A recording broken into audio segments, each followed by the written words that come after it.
எங்களை மாதிரியே இருக்க குட்டி சுட்டீஸ்க்குலாம் ஹாப்பி சில்ட்ரன்ஸ் டே. இன்னைக்கு எங்கள் ஸ்கூலில் ரொம்பவே ஜாலியாக போச்சு. கேம்ஸ் நிறைய கண்டக்ட் பண்ணாங்க. அதுக்கப்புறம் இன்னைக்கு எங்கள் ஸ்கூலில் நிறைய கிஃப்ட்டும் கொடுத்துருக்காங்க. அது என்ன கிஃப்ட்டுன்னு பார்த்துடலாமா? இது எனக்கு வந்த கிஃப்ட், இது எங்கள் அண்ணாக்கு வந்த கிஃப்ட். எனக்கு வந்து ஃபவுண்டைன் பென்னை கொடுத்துருக்காங்க. எங்கள் அண்ணாக்கு வந்து ஒரு பால் பாயிண்ட் பென், ஒரு 3 செட்டாக வந்த மாதிரி இருக்கு. நெக்ஸ்ட் வந்து இந்த கிரீட்டிங் கார்டு கூட வந்த பர்ஃபி.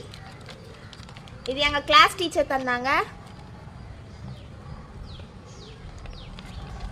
இந்த பர்ஃபியா சார். அதுக்கப்புறம் இந்த பேட்சும் இந்த கிரீட்டிங் கார்டும் எங்களோட SST மேம் தந்தாங்க. இன்னைக்கு உங்க ஸ்கூல்ல ரொம்பவே ஜாலியா இருந்ததா? இந்த கிஃப்ட் எல்லாம் உங்களுக்கு பிடிச்சிருக்கான்னு சொல்லி கமெண்ட் பண்ணுங்க. அதுக்கப்புறம் இன்னைக்கு எவ்வளவு கிஃப்ட் வாங்கியிருக்கீங்களோ கமெண்ட் பண்ணுங்க. அது என்னென்ன கிஃப்ட்னு கமெண்ட் பண்ணுங்க. பாய்.